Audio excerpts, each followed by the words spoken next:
સમાચાર રાજકોટથી મળી રહ્યા છે। રાજકોટમાં હેલ્મેટની કડક અમલવારી મોકૂફ રાખવા ધારાસભ્યની હર્ષ સંઘવીને રજૂઆત। રાજકોટ શહેરના 3 ધારાસભ્યો ઉદય કાનગડ, રમેશ ટીલાળા અને દર્શિતા શાહે ગૃહ રાજ્ય પ્રધાન હર્ષ સંઘવીને હેલ્મેટની કડક અમલવારીથી લોકોને પડતી હાલાકી મુદ્દે રજૂઆત કરી। ધારાસભ્ય ઉદય કાનગડે જણાવ્યું કે સૌરાષ્ટ્રની અલગ તાસીર છે, લોકો હેલ્મેટ પહેરવાના આદી નથી, તેથી દંડ ભરવાને લઈને રાજકોટની જનતામાં ખૂબ આક્રોશ છે। સાથે તેઓએ જણાવ્યું કે તેઓ જનપ્રતિનિધિ તરીકે રાજકોટની જનતા સાથે છે। કાનગડે કહ્યું કે હર્ષ સંઘવીએ હેલ્મેટની ફરજિયાત અમલવારી ન કરવાની ખાતરી આપી છે અને સાથે જ લોકોમાં જાગૃતિ આવે તે રીતે હેલ્મેટનું પાલન કરાવવા આશ્વાસન આપ્યું।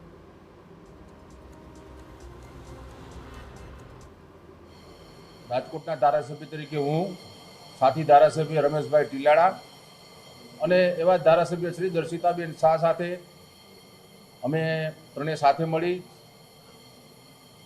ગૃહ રાજ્યમંત્રી શ્રી હર્ષભાઈ સંઘવીને રજૂઆત કરી અને એમણે પણ અમને ખાતરી આપી છે કે કોઈ પણ પ્રકારના દંડ દ્વારા આપણે લોકોને હેલ્મેટ પહેરતા નથી કરવા, લોકોમાં જાગૃતતા આવે અને આજ સવારથી જ લોકોને ફૂલ આપીને પુષ્પ આપીને એક અવેરનેસના ભાગરૂપે અભિયાન ચાલુ કર્યું છે।